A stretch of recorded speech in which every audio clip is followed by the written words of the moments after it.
Okay, thank you very much. Hello, everybody. I would like to call to order the public board meeting for Tuesday, March 31st at 4 o'clock. We acknowledge that we are meeting on the Hoofly of the Tishat and the Hupetisat First Nations, and that we also have schools located on the Hoofly of the Huayet and Taloquiet First Nations and the Kulitat government. Before I do approval of the agenda, I would just like to do a round of introductions. So I will start. Hello, my name is Cynthia Orr, and I'm chair of the board. I'm Chris Washington, and I'm the vice chair of the board. I'm Janice Joseph, trustee. Hello, everyone. I'm Pam Craig, trustee. Sherilyn Bray, trustee. Larry Ransom, trustee. Helen Zade, trustee. Brandy Lauder, chief counselor, Hupetisat First Nation.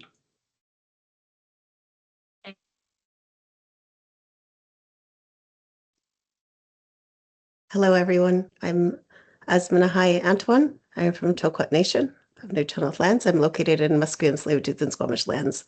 Nice to see you all. Yes, see you.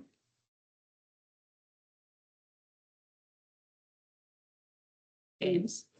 Sorry. James Messer, assistant superintendent. Peter Flavor, superintendent. Wonderful. Thank you very much. Would you like to introduce yourself? Sure. Paula Mason, manager of corporate services. Sorry, staff and funds. It's up to you. Presenting. Would you want to do our staff in the audience, Sue, since you're presenting?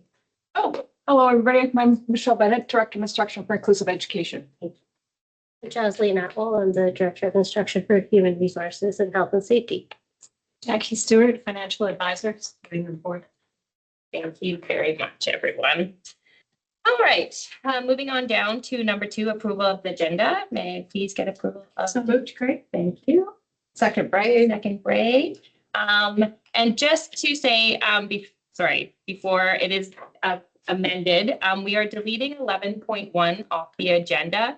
It was actually approved. The policy that's in there was approved in January of 2026. This is just the AP, or the AP was presented to us before. So we're just taking 11.1 out, 11.2 still stays. Okay. So again, can I just get approval of the amended agenda? Yes, Craig and Ray? Yes. Thank you. All in favor? So moved. Okay, now moving down to number 4, adoption of the minutes. Can I please get adoption of the minutes from February 24th? So move, Joseph. Thank you, Joseph.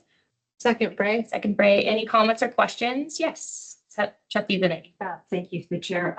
I believe we've been missing the attendance list, like the names of people who are attending. It's not on the, we haven't missed it. Okay. So we should be adding that. So. Yes, I'm sure it's corrected. Very much for that.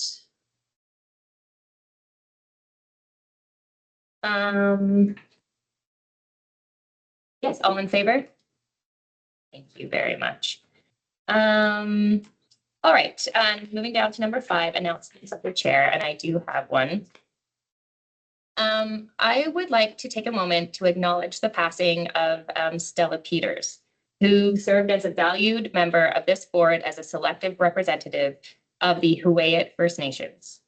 Stella brought an important voice to this table, one deeply rooted in her community, her culture, and her commitment to the children and families of Pacific Rim.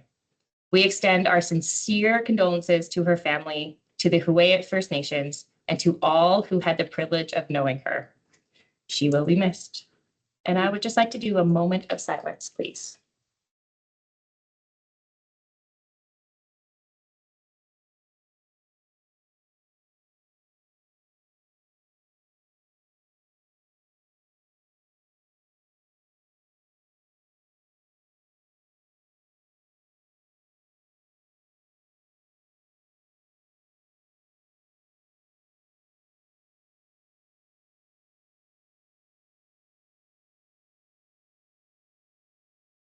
Thank you very much, everybody.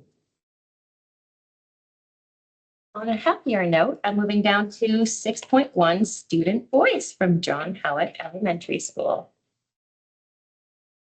Madam Chair, I'm gonna get my students to come up and then we'll do some introductions. Our students coming up, we're gonna do our student voice project. So I'll get a little closer so we can see our slides as they come up. Hello, everyone. Welcome. Madam Chair, trustees, district staff, audience members, we are at John Howard Elementary School. We are going to present our student voice project, which we focused on recess and lunch playtime. I had some questions as to whether our students felt about recess and lunch playtime. Were they, was it long enough? Was it, did they have enough equipment? Where did they actually play? Because I don't always get to every spot. So we just had some questions. So we did a two-pronged approach. So kindergarten to grade 3, if you notice on the back, we had submissions from every class that I pulled just a few and highlighted them and put some great work from students from kindergarten to grade 3, both their writing and their drawing. Students in grades 4 to 7 did an online survey using Microsoft Forms where we asked them a bunch of questions and allowed them some written feedback and to give us some ideas. What other things would they like us to do? What other things would they like to see at Howard during recess and lunch playtime? So we have these lovely students who are here to present on behalf of our intermediate students. I can tell you when you ask, go class to class, and you say, hey, does anybody want to come to the school board meeting with me and present to my bosses about our project? Not a lot of hands. These lovely students taking the bravery to come today, so I appreciate that. We've been practicing over the last couple of days, going over our slides. Paula has been very gracious because every time we looked at the slides, I kept finding a few typos. So we kept sending her an update. So it's been a great process. They also wearing our lovely John Howard Student Leader t-shirts. And I'll just introduce them. We have Neela Messenger, grade 5 at John Howard Elementary School. Lacey Lothrop, also in grade 5. Serena Atwell in grade 5. We have Hayden Hogan, who graciously said, I would love to do this, Mr. Brown. So I'm really proud of Hayden. Hayden is in grade 6, and Kennedy Buffy, who is also in grade 6 as well. So let's get started. It's all about recess and lunch playtime. Go to the next slide, Paula. Yeah, our questions are our students having fun at recess and playtime? Do they feel safe? That was one of our questions. Where are students playing at now on school grounds? What could be doing differently? And what ideas did they have about recess and lunch? My hunch was we don't have enough time. We need more time. There was a few of those responses, but not as many as I thought. How you want to go to that slide? Sure. What do we usually play or do at recess or lunch? 5 top things students have shared that they like to do at lunchtime: man tracker, which is a tag game, football, log tag, football, talking with friends, and Foursquare.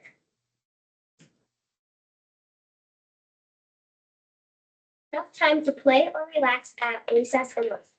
60% of students answered there is enough time to play or relax at recess and lunch, and 24% of students surveyed felt like there was not enough time to relax or play. I feel safe at recess and lunch playtime. 88% of grade 4 to 7 students who took part in the survey feel safe at recess and lunch playtime. What new activities, clubs, or games could improve playtime at recess and lunch? Interesting new ideas students have shared that they think how it can improve on at recess and lunch. Art club for grades 5, 6, and 7 students. Volleyball club, more clubs after school that can happen for longer. Dance or cheer club, and Lego club. Give a love on that. Recess and lunch. I know the top 72% of students know their top 2 apps.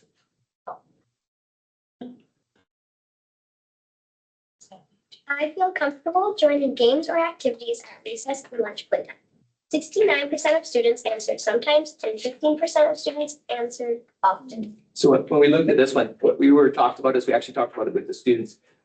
Sometimes students may not feel comfortable to join a game mid-game, whether it's that rejection of someone might say no, of which if they ever told an adult, we'd help fix that problem. Sometimes it's even because there's so many tag games. The kind of school rule is if you join a tag game late, you have to be it.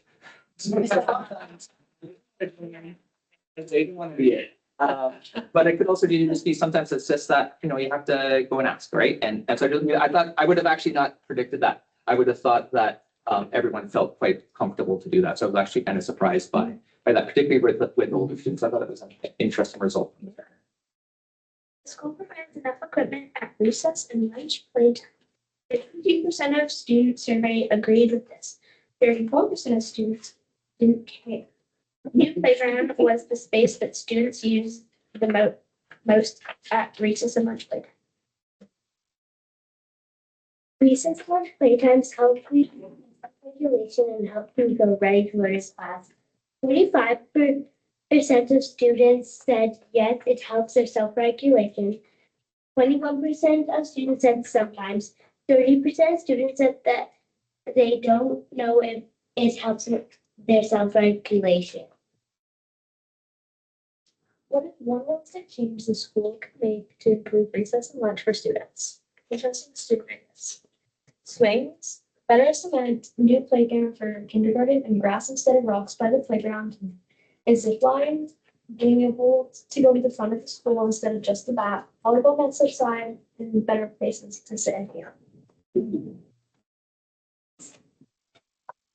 So when we look at some of their ideas, one of the rules we have is not to play at the front because we don't stick any supervisors over.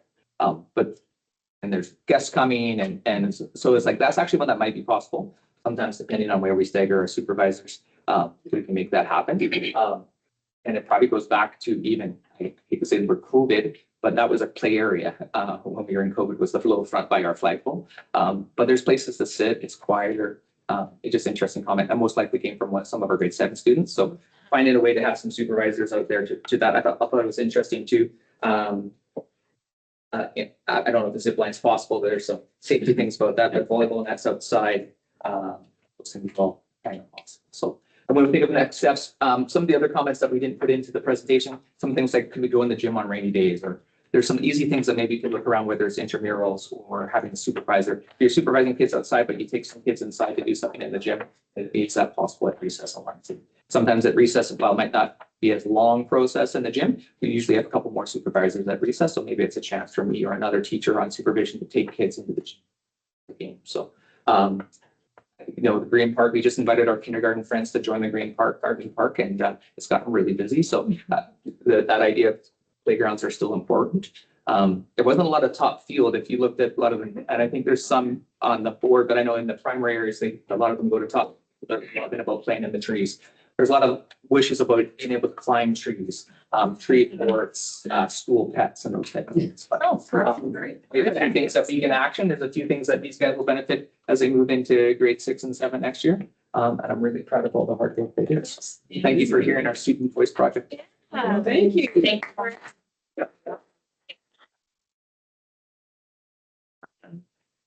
Do I have any questions from the trustee? Yes, we'll do trustee. Okay, we'll start with trustee Washington. We'll move down. 2 questions, if that are one question will come by, that's okay, Chair. So the principal, how many students actually were surveyed? It was all of our grade 4s and 7s. It turned out to be, I think, 71 responses. So it was kind of in the midst of flu season, so that some kids missed it that we didn't get caught up on, but 71 students responded. Great. I want to thank you very much all for being here. We really sincerely want to hear from students, not just what we're doing great, but what we're not doing so great, and how we can fix that. So we really do appreciate you coming out today. Thank you. Thank you, trustees. Yeah, very good.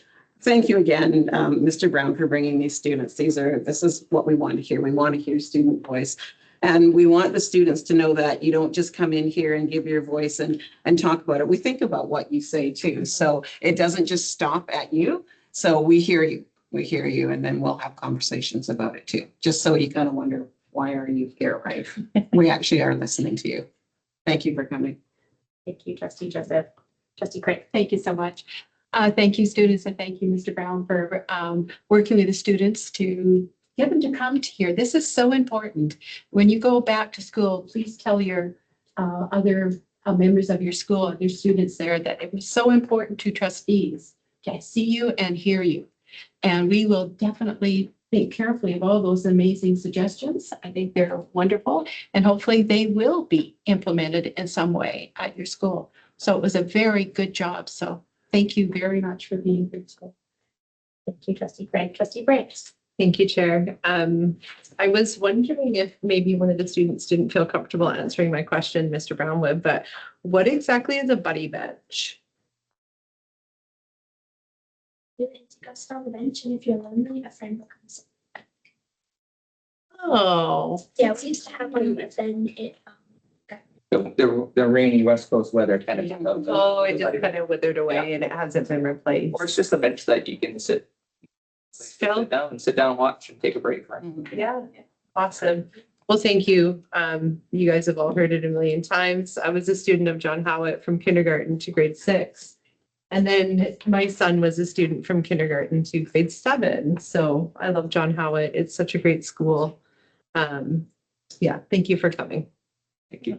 Grade 3 to 7. Oh, Thank you, trustee Brian. Trustee Ransom. Thank you, Chair. That was my question, but maybe a follow-up question. Are adults found sometimes sitting in buddy bench? Yeah. Not school staff. But I think parents really enjoyed it when their kids were playing on the playground after school. So yeah, it was a nice spot for families and parents on the weekend. Trustee Zanidi. Thank you, the chair, to John Howard. This isn't in your presentation, but I understand you're also advocating for the new verge down at the creek there. Are you able to expand on that? I think that's great because that was student led, if I'm not mistaken. Yeah, I think that was through Mrs. Kazegi and our kindergarten class. Okay. But they were actually great student leaders and student voice for that because so many of our classes, especially in the nice weather, would go down there year round. I think there's some work happening. I don't know if we've got the answer yet, but it seemed to be moving in the right direction. So it was a great job by Mrs. Kazegi, sending a picture of all their kids stuck, not being able to cross the bridge. I applaud that to the students, to all you guys for moving that forward because I agree. We need the bridge back. Yeah. Thank you, trustees. Yes, and thank you for you guys again for coming. And please tell your fellow students that please come present to us. Put up your hand when we need volunteers. We want to hear from all of you. Yeah, thank you very much, you guys. Thanks. Good job. Great job. Great job. Yeah, great job. Thank you.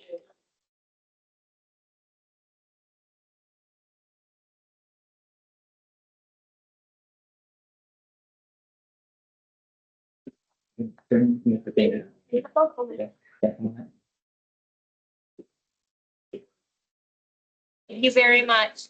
Thank you. That's why she wants to stay. You're- yeah.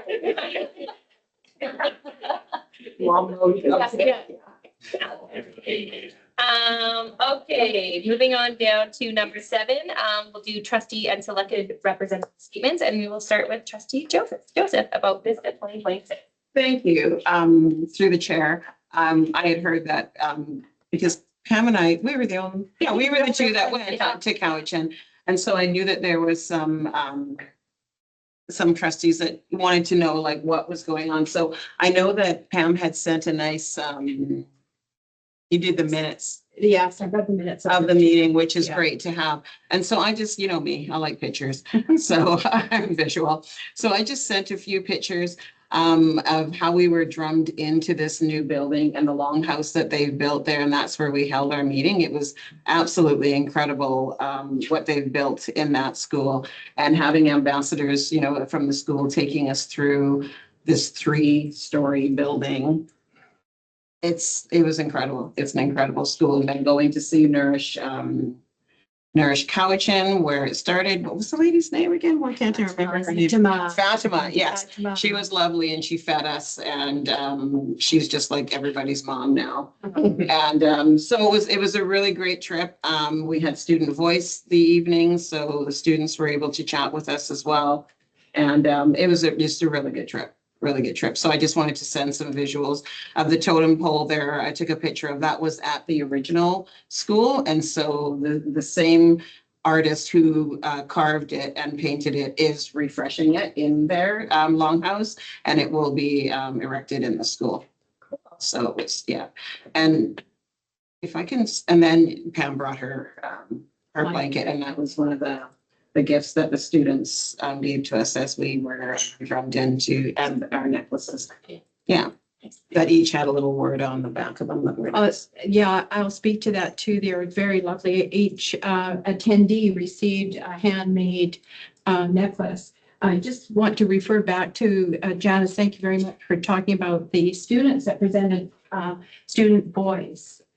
Bigger school district, so they have more opportunity to have different sections. So there were 2 students from the District Student Advisory Council.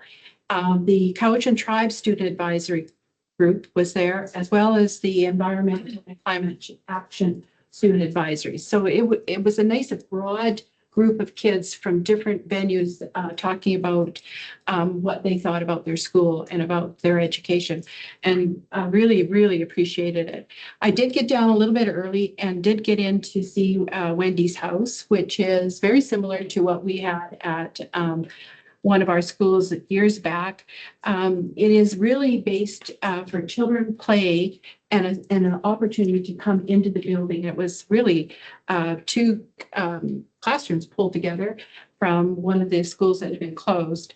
So that was a great opportunity, and it was Wendy's place because of the woman who was so strongly put forward the idea of having this play space for children to come. Strong Start, community groups, classes, all kinds of opportunities, and different little venues or vignettes, like a cafe, a fire truck, a boat, an Indigenous circle space, all those kinds of things, and extremely popular. And trustee Cindy Lease from Cowichan gave us a tour through there. And the next thing I want to really recognize is the beautiful necklaces that were made by the trustees from the Gulf Islands. And Shea Kudranski has a pottery wheel and all those kinds of things. So she made all of these, and each trustee on their board put a positive word. Mine says love. Don't remember. Mine said truth. Truth, Yeah. yes. And so that was a lovely idea. They sat around the board table in their meeting and threaded through the necklace strap so that each person on that board contributed. And one of the other things that was really important, I thought, was the presentation that Gulf Islands made, and their superintendent, Jill Jensen, and trustee Janine Georgeson presented on Saturday morning and talked about removing barriers for students and creating innovative learning opportunities. So I don't know if trustees are thinking where this is going, but I tell you, I'm so proud of our district because what Gulf Islands are doing, we can certainly mirror some of the things they're doing with their students as well. So the presentation was led by Stacy Mitchell, who is vice principal of their high school there. And she related how she had woven together the Indigenous ways of knowing and connected it to core competencies in her classroom.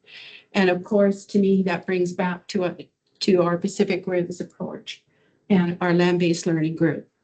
And so it was an excellent presentation. I'm hoping that someday Stacy will be able to travel and talk to teachers all around the province, because it would be a wonderful event for them to see the work that she's done with her kids. And she's said that she hesitated to start. She was a little nervous. How do I do this? How do I get kids out on the land and to learn all the core competencies? But she said she bravely forged ahead, and it's been an extreme success. So it was a very full morning. Yeah, it was a lot. Excellent. And then we went into our business meeting after that, and I've sent the business meeting notes to trustees. So we did meet as an executive, and I haven't got final agenda prepared yet for AGM. It'll be coming in a few days, so we'll all have that. So some of the items that came from our meeting in Cowichan in March will be included in the agenda that you'll see at AGM. So we'll share that when we come back. Thank you. I did have a thank you, trustee Joseph and trustee Carey for that very, well, summary of Vista. And I just I was curious about the decision of changing Vista just to once a year instead of once a year, 2 nights instead of 2 times 1 night. What brought that on? Was it financial? Yeah, it's financial. And a lot of people were just saying that and that's what was happening is not all boards were coming, like little bits were coming and having to do this and to share the information. So they were saying if they did it once, 2 nights, and then had different districts coming and talking. So then it wouldn't be just one district doing it, but you'd get the same information, but it would just be once a year. Yeah, I was very pleased to read that, Yeah. actually. I thought that was a great moving forward update for Vista. So that's like, Thank you. That sort of segues into what I wanted to say. Thank you very much for bringing back the information.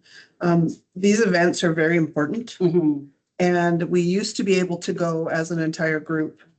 But we unfortunately had to make the decision this year, and this is for public knowledge, that we can't afford to do that anymore. And so we have been, everyone has been taking turns to go to different events and then report back so that we all have the information. So thank you very much for that. Some of the final decisions on your question, though, haven't quite been firmed up, and that will be at the AGM, but they've opened up the discussion for people to go home and talk about it at their board tables. yeah, I think it's great. Yeah. Does any other trustees have questions or comments about Vista? Vista? Yeah, Vista? Yeah, go ahead. Thanks to the board members that went. I just wanted to recap. So it's 1 in person, possibly 2 days and 1 online is what they're suggesting. Yes. Thank you. And the second question, I love how they have 3 different student voices. I think that's fabulous. And I'd love to hear more about the environmental and how they're making that work. It's a larger district, perhaps they have more resources, but I'd love to hear more about that because It was pretty interesting to listen to those students speak. They really are involved and really have done some good work with some good recommendations back to staff. They've done a good job with that. And is there any other takeaway about things that they're doing that we could possibly share or look at? I can't think of anything specific. It is quite an intriguing school. If you ever get an opportunity, arrange to go down and talk to the chair and see if you can get into the school. It's an enormous school, much larger than 1,100 student normal size school would be, very large. So that spatial vision was awesome. I mean, there's plugins, thousands of It was, you can yeah, it plug was in very and charge up your phone anywhere. it was just everywhere. It's like, Little corners to sit and study in, large, wide hallways. And it is a 3-level school. Yeah. It's huge area. They can probably double their size if they had to. Yes, But okay. it's really interesting. Thank you very much. Now, is there any other trustee statements? I just have one, sorry, quick one. Yeah, go ahead. Sorry. Saturday night I was invited to the Foundry dinner and Dave Marr gave he was one of the presenters talking about our land-based learning. But I was invited on my personal email as a community member, but introduced there as a trustee. So I don't know, because it would have been nice if all of us were there. It was an incredible event. So I should probably let them know too, if they're going to invite the board. Like I got the invitation and just assumed everyone, so I kept looking around for everybody. And then I had asked Helen if she was going, but they were like jam-packed full by that time. But yeah, it was interesting where I had gotten that. So I will for sure let them know that next time to definitely invite the board because it would have been a nice event for all of us to attend. Okay, thank you for that. Thank you for attending. Any other trustee statements or yes, Sorry. Washington, go ahead. I'm doing lots of talking today. Thank you, Chair. I just want to let folks know that I do represent BCSTA on the TQS board. And we have just gone through our year end and start with our new president. She's not new. She's come back and running again. TQS is the Teacher Qualification Service. Thank you. And yeah, there's an acronym somebody else didn't know. And it actually, we go through applications for teachers who need help coming into the province, outside of both province and country. And it's extremely, extremely interesting what the hoops they have to go through and such to actually be a teacher. Even in BC, if you come from Alberta, it's very interesting. So. Thank you. Any other trustee statements or selected representative statements? None. Okay, so moving on. Thank you very much, everyone. There is no petitions, delegations, or presentations. Now we move on to number 9, unfinished business / new business, superintendent retirement and that's something I would like to share. I have some news that is both wonderful and bittersweet. I promise I won't cry. Not I care. After 29 years of extraordinary service in our district. Deep breath. Yeah, I know, deep breath. Peter Claver has announced his retirement. On behalf of the Board of Education, I want to formally recognize extraordinary contribution Peter has made to this district over nearly 3 decades. Peter has been the kind of person who never lost sight of what this work has really actually about: kids. Through every budget cycle, every policy change, and every challenge this district has faced, his decisions always came back to student outcomes and making sure our programs served our communities well. I'm so sorry. I even told Paul I wasn't going to cry. Now I'm a sobbing mess. He has also been a careful and responsible steward of public funds. And anyone who sat through a budget meeting with Peter knows he takes that responsibility very seriously. Managing public education funding is complex and challenging. And last year was a particularly challenging year, and I'm not sure what we'd have done without him. 29 years of service is a profound commitment to students, family, and staff at Pacific Rim. So, on behalf of the board and on behalf of every student, family, and staff member whose life has been touched by your work, thank you, Peter. You've given 29 years of yourself to this community, and you've earned this retirement many times over. We wish you nothing but joy in the next chapter ahead. Please help me celebrate Peter Claver.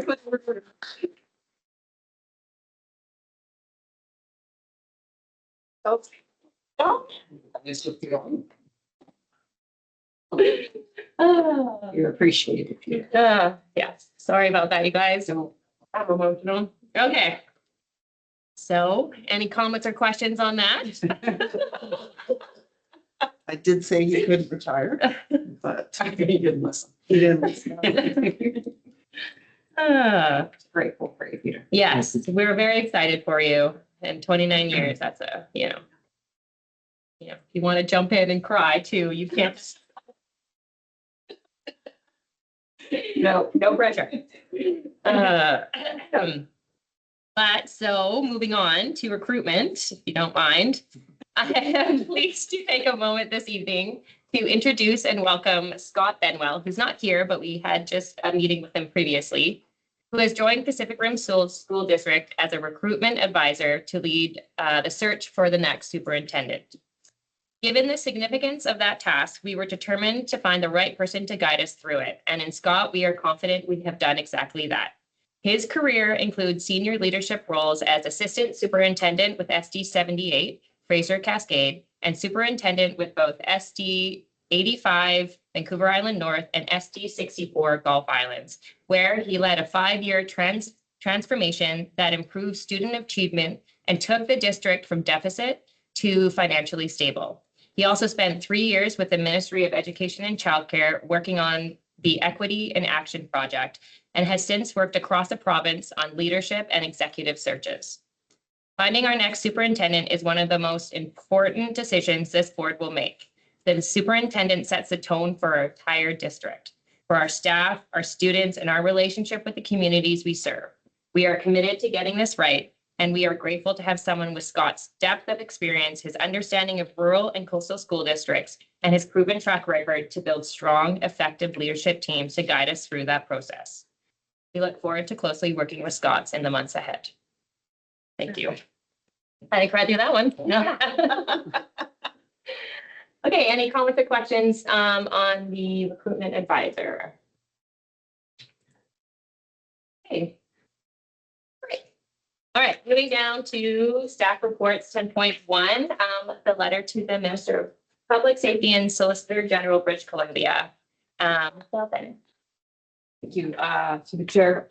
Just would like to bring in my information sheet to the board's attention that we have received actually over the last 4 years, received 2 fairly substantial grants. And so the dollar value that's in the information sheet actually is a culmination of the 4 years, 427. The first year was a guns and gangs dollar value, which was $87,000. And then we got a 3-year grant, which was approximately $343,000. So that number reflects 2 different grants. So my apologies if that wasn't clear. But we're just finishing a 3-year grant that we received from PSSG that has funded a manager of outreach, youth outreach in our community. And so the information sheet talks at length around the importance of that program, the importance of the work that that program does. Unfortunately, we were notified in February that the grant funding was no longer continuing and no longer available to school districts. My hope in bringing this forward at the board meeting tonight is to ask the board, given the success of this program, this program has serviced over 70 students, has contributed to Indigenous student graduation out of 8th Avenue. And as the board knows, our Indigenous grad rates have improved greatly over the last 4 years. And I would say that this program has contributed to that for sure, alongside some other significant programs and actions that the district's taken. This will leave a significant gap in our community. Sitting here, I think members of the community know that our region on the Central Island has some challenges. And so around substance use, higher than provincial average, particularly around alcohol use. We have high death rates due to drug toxicity in this area of the island. And I think that the group of students that this program services and supports and connects with are very high-risk youth. So my request from the board is to consider writing a letter to the Minister of Public Safety and Solicitor General to request the extension of the grant, or perhaps an option for access to a different grant funded by the civil forfeitures to see if we can continue that program to service population of youth that are struggling with exploitation and trafficking and substance use and addictions and life adversity and entering the criminal justice system. And so I have provided a draft for you to take a look at. So that's Thank you, Mr. Yes, Trustee Gray. Thank you, Chair. I'd like to make a motion that the Board of Education directs staff through the superintendent to send a letter to the Minister of Public Safety and Solicitor General of British Columbia requesting their consideration of extension of the Erase K-12 Organized Crime and Exploitation Initiative funding, and that the letter be copied to the Minister of Education and Childcare, Josie Osborne, MLA Pacific Mid-Island Pacific Rim, and the BC representative for Child and Youth. Second, Joseph. Seconded by Joseph. Comments and questions? Yes, Trustee Washington. Thank you. Through to Michelle. Thank you very much, particularly the examples that you've attached to the letter. I don't know how anybody could read that and not continue to support the program. So thank you. Through the chair, I'd just like to recognize the manager of youth outreach, that Jessica Gilchrist is responsible for collecting that and interviewed youth to let them know that the grant was finishing, and youth were quite willing to share about the importance of the program for them. So thank you. I appreciate it. I will pass that along to Jessica. Yes, trustee Craig. Thank you very much, Chair. To Michelle, thank you, Michelle. This is excellent, and I'm so pleased that you are bringing this forward for us to move on this. It really clearly states exactly what we've been suffering actually through many years of these young people not having resources to look after them. I really hope the letter will open their eyes. I am so concerned that they need somebody in their face speaking directly to them.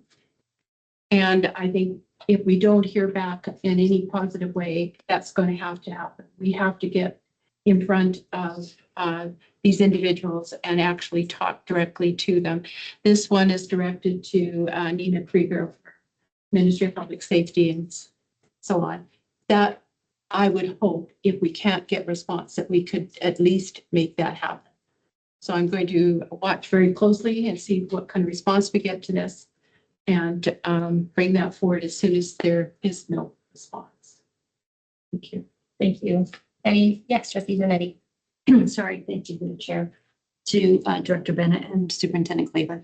I just wanted to always acknowledge my gratitude for the staff. I know Peter was involved, sorry, Superintendent Claver at the time, I believe your assistant superintendent, in finding the grants, and then teachers and staff. And as the letter says, look, identify students that needs extra support, and then it goes to your team, and your team takes care of them. It's such a holistic support system. It's the community working to support these students, and it helps the community and the students in particular.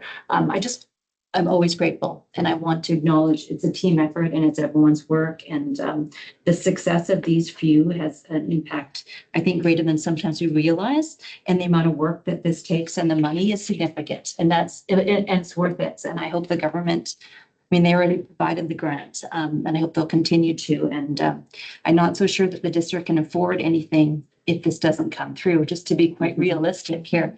And that's really sad. And the government's really tight. I'm supporting this wholeheartedly. And I just want to make sure, regardless of what happens, that we see you, the community sees you, and these students are important. And we'll try to find, I know that our management team, our district staff will work hard to try to find a way to support them with or without the funds. But I just want to, convey appreciation. Hope you know it. Hope your staff knows it. And it's a whole team of people that help these students. So thank you. To the chair, I'd just like to comment. I appreciate the acknowledgement of that. Trustees and I think this program particularly is held up by the level of connection and collaboration within district and our external partners as well. It is truly a team effort. So without that, this service wouldn't be as successful for sure. Yeah, I think so. I appreciate the acknowledgement. But thank you for clarifying. All the partners are all up very much so. Yeah. Thank you for clarifying that. Any other further comments or questions from selected representatives online, or anybody else have something to say? No? Okay, call the question. All in favor? Motion is passed. Thank you very much. Thanks, Michelle. Thank you very much, Michelle, for that. Going down to 10.2, our 2026-27 funding announcements. Jackie Stewart, Financial Advisor. Thank you. Good evening, everyone. As required by the School Act, there will be enough time for Superintendent Claver to help support the development of the 26-27 budget. That there's a lot of work to be done before the sunset or sunrise. So this whole process for the funding announcement is informed by the forecast, the enrollment forecast that was submitted to the ministry on February 15th. In that forecast, the enrollments are expected to be 3,819, which is lower than where we are currently right now. The first page of your report details how the estimate looks.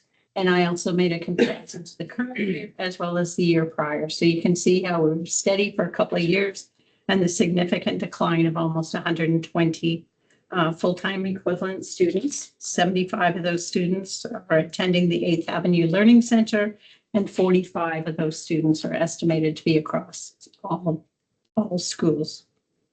So the forecast, which plays a significant part of informing the operating grant, it's very number driven for 60 school districts. So you can imagine plunking in our numbers, which will spit out the other side, the operating grant.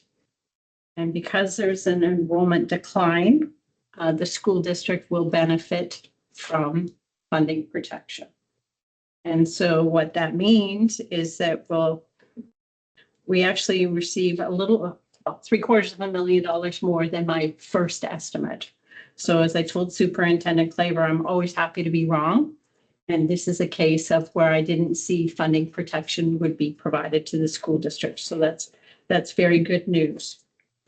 And so there's other changes in the overall operating grant that accounts for the year-over-year change. And so some of the details are there, including where or how the ministry is calculating targeted funding for the Indigenous Education Councils. It's down 100,000 year over year. There's other changes in the May enrollment with fewer students, whereas we expect there'll be an increase in February. So we've tried to be very thoughtful and accurate on those projections. And of course, I've reached out to the ministry and said, okay, understanding that we will report actual enrollments in September, what happens to the operating grant at that time? And of course, they'll update the numbers and they'll change any kind of funding enrollment projection or funding protection that we will be receiving. And then in addition to that, there's about $8 million of special purpose funds that are pretty consistent year over year. And those are worth mentioning because the size, the materiality of the funds, and of course they're targeted, but they also cover teacher staffing and the classroom enhancement fund. So that's in a nutshell of how things shape up and provide the foundation of the 26-27 preliminary budget. Thank you very much. Superintendent Claver. Thanks. Just to follow up, Ms. Stewart can, but just sort of, funding protection is funding us for about 80 students that we don't have. So should any students arrive, and up to about 80 students, or students with designations, that will reduce to $750,000. So in effect, we need to be very prudent with this budget that if students show up, we will not be funded for them. Mm-hmm. So whether we had claimed that we'd be 60 less students or 160 less students, the first 80 we're getting paid for that aren't actually here. So be very careful with the May preliminary budget that we're not overstaffed and we have some staffing available. If the kids don't show up, we have that amount of money. Maybe there's some flexibility come the fall, but if 60 kids show up that we've already accounted for, we've already been funded. So be very careful. So we'll talk more about this in May. And we'll take some time to develop the staffing costs, which we're in the middle of doing right now. And come forward in May of the meeting and talk about what the preliminary budget looks like. But essentially, it's good news in that we're receiving money that our overall budget isn't dropping as much as we would have expected because of high enrollment. But if those students show up, we're not funded. We've already been funded. Yeah. And we were cautious with our numbers, right? Like we were not extremely cautious, but because we were overzealous, I think, of the last couple of years. So this year we were extremely cautious. Right. But even if we had been at the point where we said, let's say there's 80 more, if you hadn't said 130, we wouldn't have received any more money. It's a soft. Yeah. Okay. Yes, that's great. Thank you, Chair. Through you to Superintendent Claver. I have many questions. I probably am going to just be asked to wait until May to have them answered. Trying to wrap my head around how this looks and how it works. So what happens if, just worried about jobs for teachers, support staff and stuff like that. So we're going to have, an overview of what we need. We're going to do our staffing. And then this is kind of where I'm getting a little bit confused. So are we going to have teachers available to come in to teach if we get more students? Or are we going to have to ask teachers to go on a TOC if we don't get, am I making sense? You're making How does sense that where work? we have, We don't know we yet, have probably. teachers, the teacher side, we have teachers that we owe jobs to. Yeah. We're continuing to our district, Okay. try to minimize, try to do the best we can to ensure those teachers are working. Okay. But there will be teachers that are not continuing, that have been in part-time positions or even full-time positions for less than the required 3 years that may start the school year not in a position. Okay. We've staffed low. We've staffed very conservatively because we can't be in again. I know. There is no surplus. Yeah. Let's just say that. Yeah. Zero surplus. So I know. unless you want the next superintendent to be calling the ministry and saying we're in a deficit in October and all that entails, we have to be conservative. Ideally, we've been very conservative. We've staffed to be able to function, and there's ability to put some money back into the system in the fall, but it's not prudent to not have a surplus. We need to build a small surplus just in case something happens. We have a designated, so if we have a designated student who comes in who's very, very, very needy, multiple concerns as far as needing support, we will get $0 for that student until we've chewed away that $750,000. So we need to have something in our back pocket for any unexpected surprises in the fall or throughout the school year, and we have to build back that surplus a little within our means. Being conservative, we're looking at all kinds of areas that we can be conservative at. Obviously, it's staffing is the large bulk of it, right from QP82 to excluded. So I'm looking at some of those pieces, and Jackie working with Michelle and James on that. Your staffing and keeping staff in general. And yes, there will be some reduction in staffing across the district. When is that little time frame of when, sorry, Chair, follow up. When's the little time frame of when teachers are in the postings and stuff like that? Is that usually May, June? So if we have any surplus teachers or teachers that have continuing contracts where there's no position for them, that has to happen May 1st. There's a bumping process that happens about, depending on how many teachers are in that situation where they're bumping each other until sort of the last person is bumped. And so it's based on seniority. That'll happen the first 2 weeks of May, and then there'll be postings that go till the end of June. So even people that are bumped out of positions because there's medical leaves and mat leaves and personal leaves, there'll be jobs posted even after they're bumped that they can apply to. So, hopefully in the end, we have as many working as possible, but reality is, and this is not just this district, there are very few, like we look at Surrey with their massive enrollment decline in February. It was in the thousands of kids, right? They're so huge that most districts are seeing declining enrollment and are funding protection, including our neighbors. There's just a few that aren't, like Souk and some others. Okay, thank you. Yeah, it says in 2026, 27, it is estimated that 38 districts be enrolled for the funding protection because 38. Yeah. 60. Well, some will be dropping, but not hitting funding protection. Yes, right. There's no direct decline for that. Trustee Craig. Thank you. Thank you, Chair. Thank you to Ms. Stewart. That's excellent and well presented, easy to understand. Great. Thank you so much. So the elephant in the room. Yeah, we're worrying about teaching positions, but we're going to be inundated with high fuel costs, supply costs.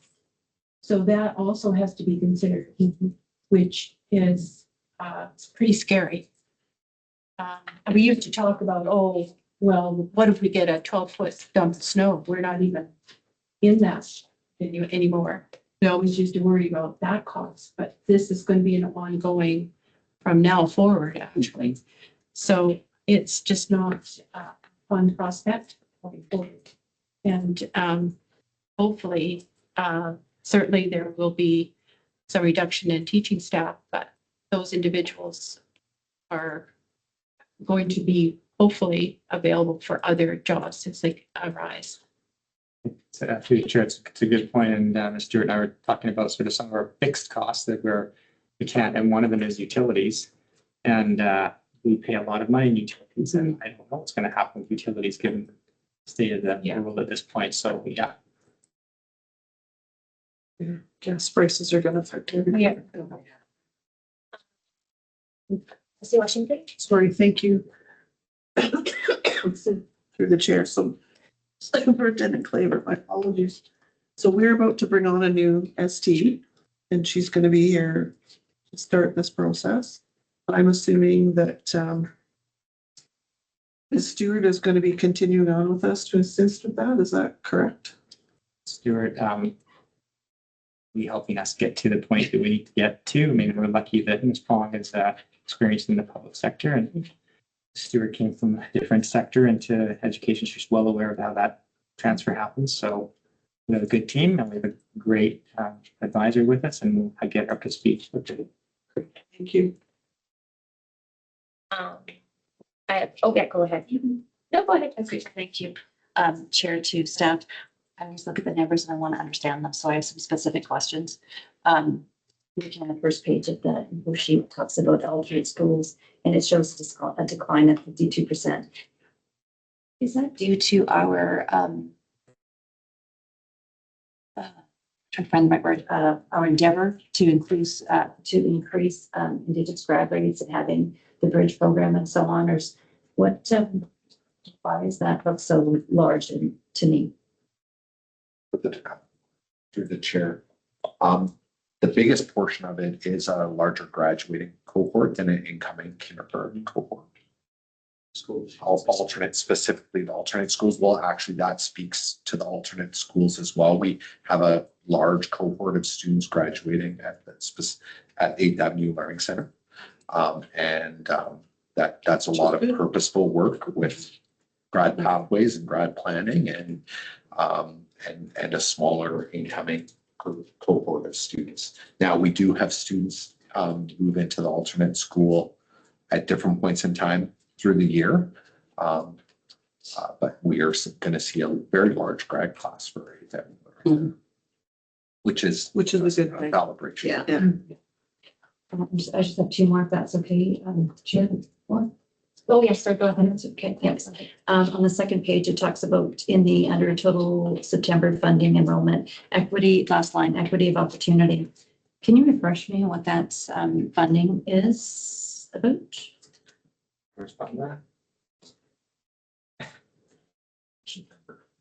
Second page. Yeah. Second page. Under total September, second subsection. Is this the pay equity line? No, that might, you can respond to this one then. This is, I'm just gonna, why don't you ask your third question and let me pull up the official. Sure. Thank you. And then, so my third question was just the section below that talks about Indigenous Education Council and the funding's going down. I just want to make sure I understood that correctly. I know that there was originally, I think, 100,000 or something, just to set up like our secretariat, so on. So this decline in this 26, 27, so last year funding for the setup, what is it called? Capacity. Pardon me? It's just capacity grant. Yes.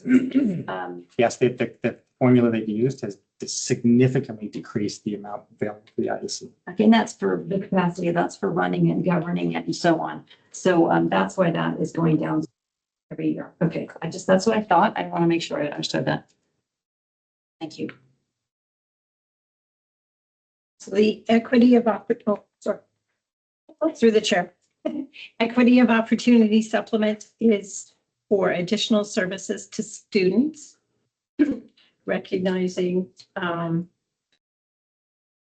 it's based on their designation as well as low income to school districts. It's very much a formula driven.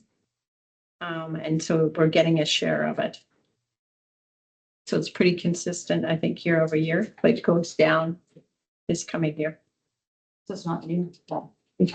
No. And I think traditionally what I've seen here is you just treat it as general revenues. We don't specifically say we're going to fund these programs and services from that. It just becomes a general part of the operating grant that we are eligible for.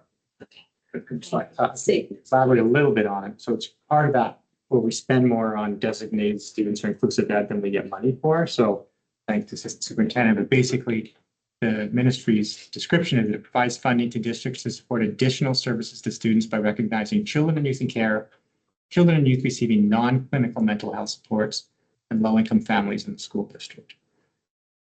So that could be EAs, mental health workers, staff support. Thank you. I just have a quick question about the funding protection. So when we get that pot of money, what happens to it? Do we just kind of keep it in a safe spot and say, we're just going to keep this money for a rainy day? Or do we incorporate it into like our budget building? How does that? So we take a look at the total amount coming in, we look at all our staffing, all our fixed costs, and we see what's left over. Okay, so we put. it So into we're the trying to, we Okay. definitely fold it into budget, be conservative. You know, let's say the May is showing an $800,000 surplus, but we know that we may need to add staff because of perhaps more students are Right, alive or the okay. points we simply can't make it work. So the 400, trying to build our surplus back to the 1 to 3%, like is the expectation. Yeah. And the other piece we need to do is find where the restricted capital funding is and where that fits into the whole budget as well, right? Okay. And so is there two different pots for, like the supplement for, declining enrollment and then is funding protection something different? They are. So there's two things for declining. And so can you explain that to me? Well, one is very much driven by enrollment projections mathematically. And there's a full-on formula. If you're less than 1%, you're basically not going to get too much. If you're less than 3%, which is the bucket that we fall into, we get formula times 50% of it. And then in addition, this is very much a separate amount. It's at almost 723 or 753. That was provided to, or will be provided to the school district. Okay. But again, if enrollments increase, gets all blurry and it'll be taken away. Right. So we don't just save that little pot of 700. Yeah, we have it. But no, it goes into the. Yeah, I know. It's like, do we just save it just in case? Right. It's in the budget. Yeah. Okay. Thank you very much for clarifying that for me. We are having some very thoughtful conversations about how to cover where we need to be for the current year and look to the future, including rebuilding the surplus and rebuilding, and what happens for September. Right. And considering next year, where enrollment isn't looking any rosier than where it is this year.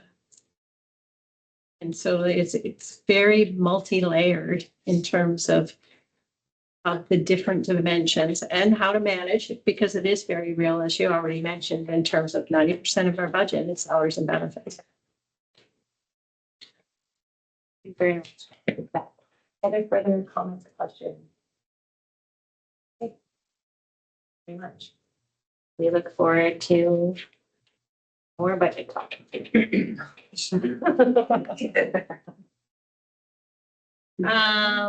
All right.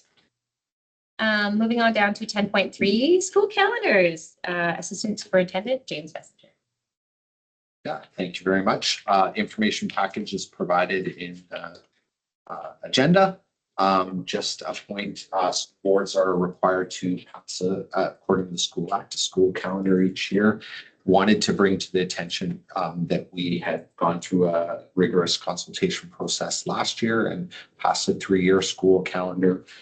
So we have already in place a 26-27 school calendar and a 27-28 school calendar. So those have been on the website since last spring. So no further action is required on the part of the board. We are, as part of our annual process, engaging in consultation, getting feedback on the calendar.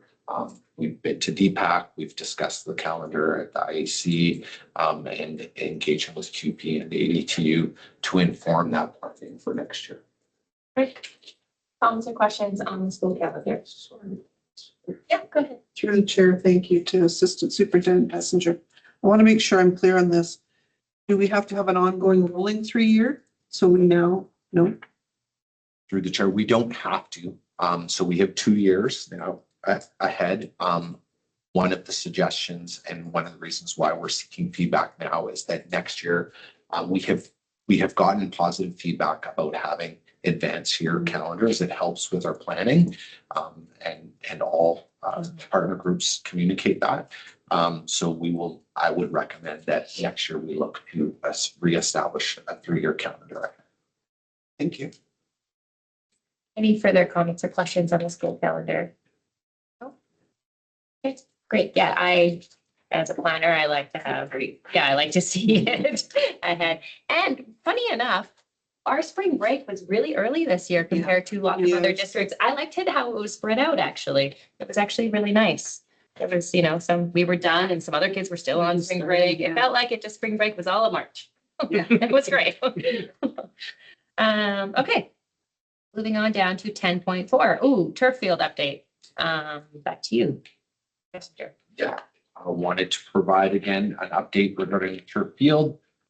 Information sheet is included in the agenda, which summarizes the purpose, current status, and next steps. We were at the Alberta Clayoquot Regional District board earlier this month and gave a presentation.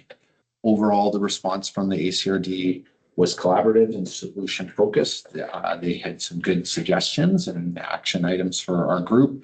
And they've also approved their staff to work with us and attend future partnership meetings and explore funding options. We've continued these discussions. We have another partner group meeting tomorrow evening. And we've been meeting bi-weekly with the city of Port Alberni, and anticipating making a formal presentation to mayor and council before the end of the school year, exploring financing options, sponsorships, donations, grant opportunities, and again, seeking those strategic partnerships and public campaigning. Thank you. Comments or questions? Yes, Trustee Craig. Thank you, Chair. To Mr. Messenger, thank you very much for the information sheet. Just so that part of what I appreciate about this is that it's going to be public. It's in the public eye. These are the things that we're working towards. We've already spoken about the meetings that are coming up with different partner groups and so on. So part of my report for Heritage Commission does include a statement around this turf field. And as we move forward, I will keep that in the eye because that goes to council.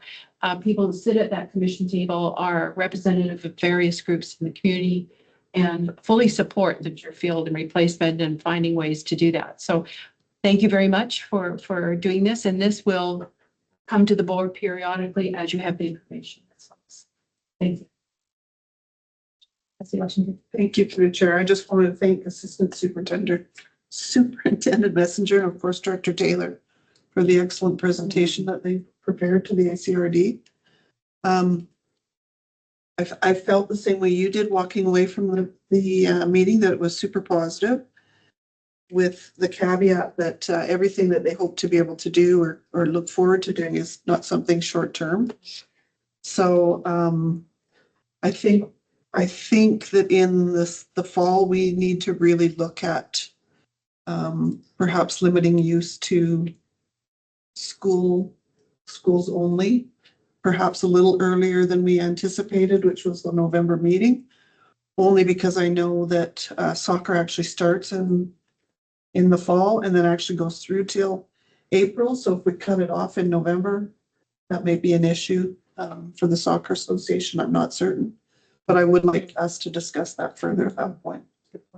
Thank you. Thank you. Yes, trustee Ransom. Thank you, Chair, to Superintendent Messenger. Just curious if there's been any discussions with the bodies that are involved with the FIFA World Cup in Vancouver. Are there any benefits to school districts, soccer fields, et cetera, from that event? The chair,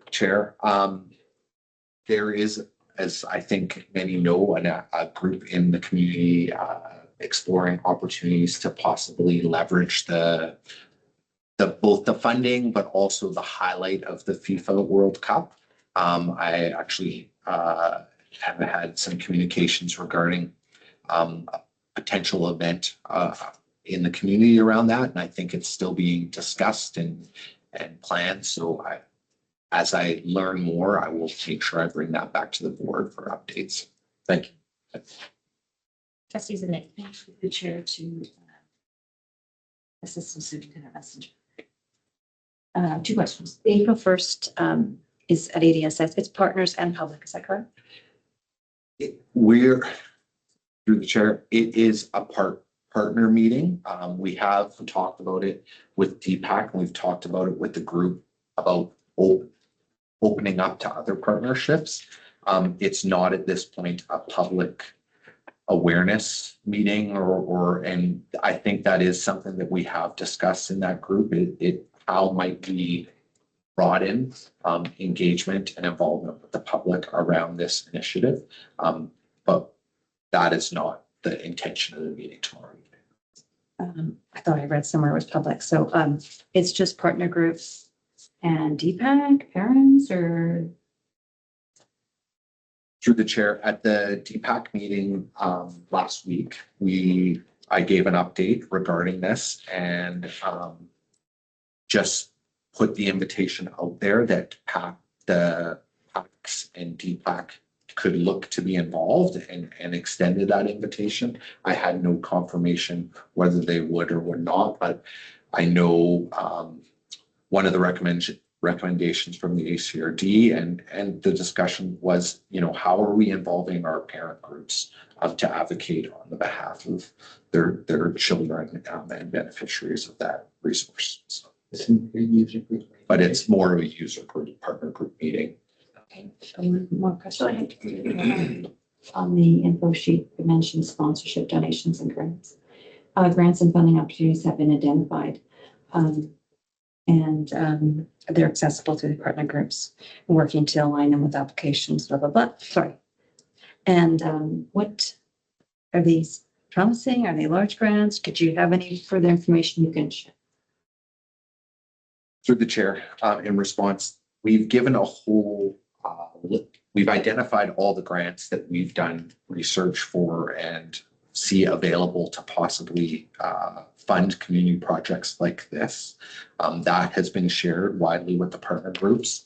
2, 3 obstacles I'd say that are being identified. One, that most of those grant opportunities are not available to school districts. They're community organizations. So it is up to likely one of our partner groups to put a grant submission forward for that. The 2 challenges we hear in response to that is wanting clarity around the ask, like what is the project? And most of the grants require a date of the project. So we're working again with that group of user groups to sort of identify what is our action plan to move those things forward. And what is our timing? Thank you. Any other further comments or questions? I don't know if you saw, but on the John Howitt presentation, one of those things was they would like a fake grass field. Yeah. I was like, oh yeah, we all do. Not so muddy. Yeah. You'd be surprised. Okay, well, thank you for that update, James. That's great. Okay, moving on down to 11. So 11.1 has been stricken from the agenda, and we'll move down to 11.2. Trustee Zanetti, did you want to touch this? Great, thank you. So we the policy committee would like to ask the board for their approval to move the three policies there, 11.2 to 11.3 forward for 30-day public consultation. 11.4. 7.4, my apologies, yes. You want to read the motion or? I can if you like. Sure, yeah. So a motion, policy 610, inclusive education programs, 611, learning enrichment gifted program. That one, actually, I'll note that it's a removal of that specific policy because we've got some updated policy. And then the last one is employee performance assessment, non-teaching staff. Second Washington. Second by Washington. Thank you. Comments or questions on the policies? Anybody accepted that today? So, oh, yes. Just point of order that I think the motion needs to be read in its entirety. Yeah. That the Board of Education approves. All right, go ahead. Apology, That's okay. here, that's, It's just above, it's just below 11. yeah, okay, sorry, that's a big important, I missed it. That the Board of Education approve the following policies to be published for a 30-day public consultation period. You need me to read them out again? Next one. Okay, 1, 6.10 inclusive education program, 2, 611 learning enrichment gifted program, 3, employee performance assessment, non-teaching staff health. Second by Washington. Comments or questions on the policies? Okay, all in favor?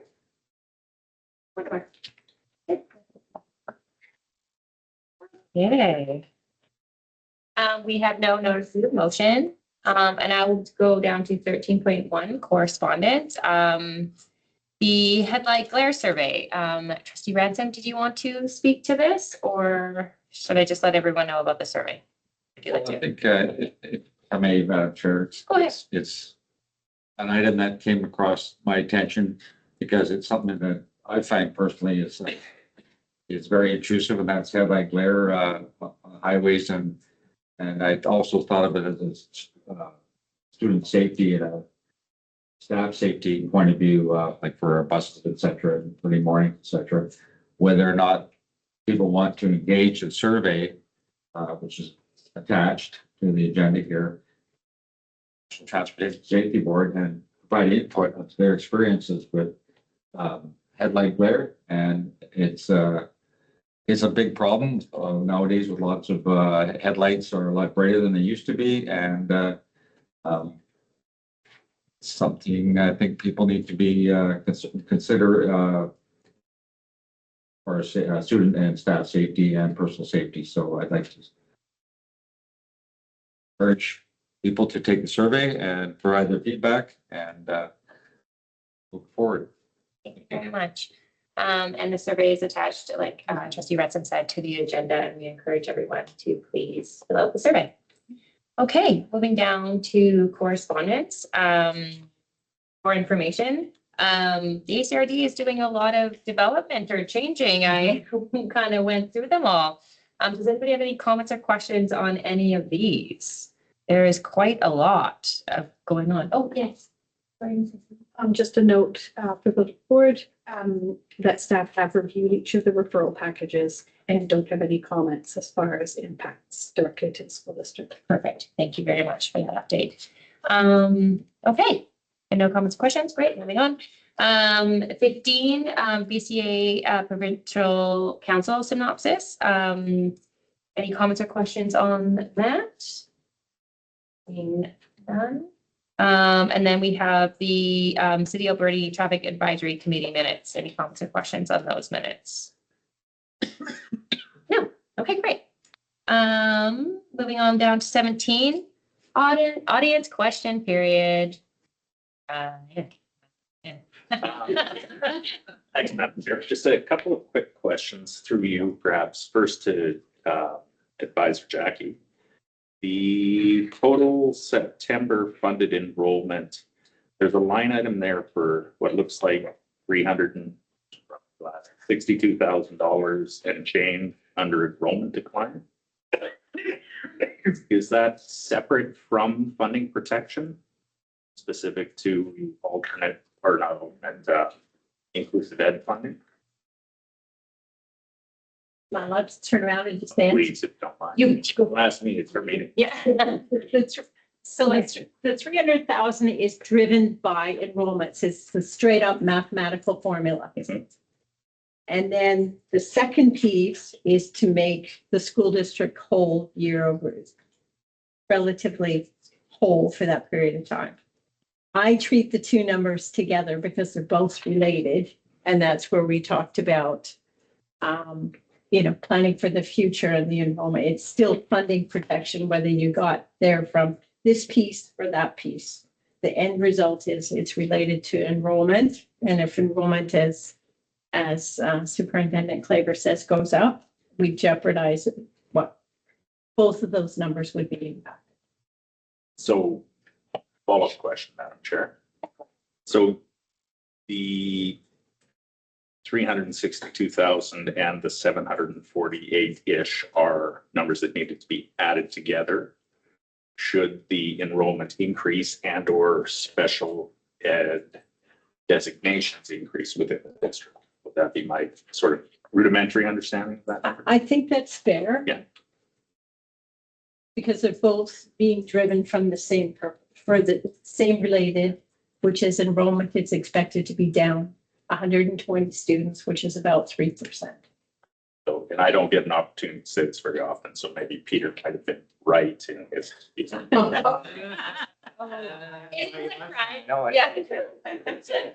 lunch. So follow up, that was my gift. Follow up then through the chair to Director of Instruction, Michelle Bennett, is the fairly, call it substantial decrease in inclusive ed numbers. Is there a rationale behind that? Are they leaving as part of the grad class? Are they going as part of 8th Avenue? Is there something else systemic that is causing a decrease in this number that we should not be concerned about? Or is there perhaps lack of school psychology? Are there things that need to be done to help balance these numbers out? Through the chair, just through clarification, you're asking about a decrease in projected designations? So that's what I see. Yeah, so the projected designation number is such that it takes into consideration of a large grade 12 class exiting our system. And I would say very limited, small number of students requesting a year 13, because that adds. So we only have a couple of those students requesting that, and we are not having the same number of students coming into kindergarten with already diagnosed or reporting that would indicate and meet the criteria for designation. So we have a small number coming in for kindergarten, and we have a large number exiting. The other thing that I think we need to take into consideration is we have a smaller enrollment, so that does impact. What happens for us is our projections for enrollment for the September count is always conservative because we can only rely on the count that we know about for sure. What we can see in our trend over the last 4 years since I've been in the district, we have an increase in September as we have actual documentation for students that are sitting in schools in that month. So I anticipate that. I can't tell you that I can confirm that our increase would be substantial enough based on our projected number, but that has been our trend. So that number is based on the numbers we know for certain. I just wanted to add to that. Oh, yes. A little bit before you go on to the next piece. I believe there's at least one of those students who our audit team said, okay, we won't take it from you this year, but yes, next year. And I also wanted just to make the point that our staffing really doesn't start till May 1st. So we're continuing to look at revenue, like for example, the CEF, we're not locked in yet with that number that you see there in the income. I think there may be room for more still. So this is still iterative and still changing a bit here and there, including things like the community links, which is still slightly over $1 million. Is there ways that we can find programming within schools that we can then move some staffing into community links to help ease the operating fund or increase staffing? Thanks, Ryan. Great questions. All right, thank you, Jackie and Michelle for answering those questions. The next regular meeting of the Board of Education will be held on April 28th, 2026 at 4 p.m. at the Administration Board Office. You're adjourned. Motion to adjourn.